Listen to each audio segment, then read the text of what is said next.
Radhe Radhe everyone. તો સાંજનો time હતો અને મને મારી બેનને લાગી હતી ભૂખ, તો એટલા માટે અમે ઓર્ડર કર્યા હતા પિઝા ડોમિનોઝમાંથી ને. તો હવે ખુશી તો અલગ જ હોય ને, કેમ કે ડોમિનોઝમાંથી ને પિઝા ઓર્ડર કરી દીધા હતા અને ખાવાનું એમાં બી મમ્મી પપ્પા ઘરે નહીં, એટલે પછી હું પપ્પાએ ગઈ હતી બહાર ગાંઠિયા અને ચવાણું ને બધું લેવા માટે. અને મારા મમ્મી સવારમાં આ કામ કરતા હતા, એટલે બરફ જામી ગયો તો એ કાઢવાનો તો હતો જ. અને મારી બેન બેઠી છે અને મેં દિવાળીના દિવસે કીધું તું એમ આ આઉટફિટ પહેરીશ, એટલે મેં આઉટફિટ પહેરી લીધું છે. આજે છે દિવાળી, તો મારા તરફથી તમને બધાને હેપી દિવાળી. અને આજે ખબર નહીં શું થતું હતું, મતલબ આંખ બળતી હતી, ખબર નહીં આહુડા જ નીકળતા હતા આંખમાંથી.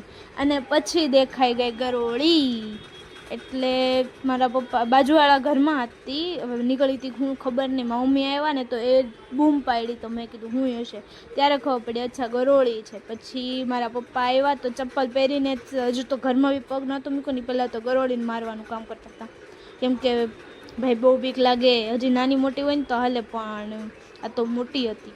અને પછી બેન લઈ આવી હતી ખાવસા, મારા મામા સાથે ગઈ હતી તો કંઈ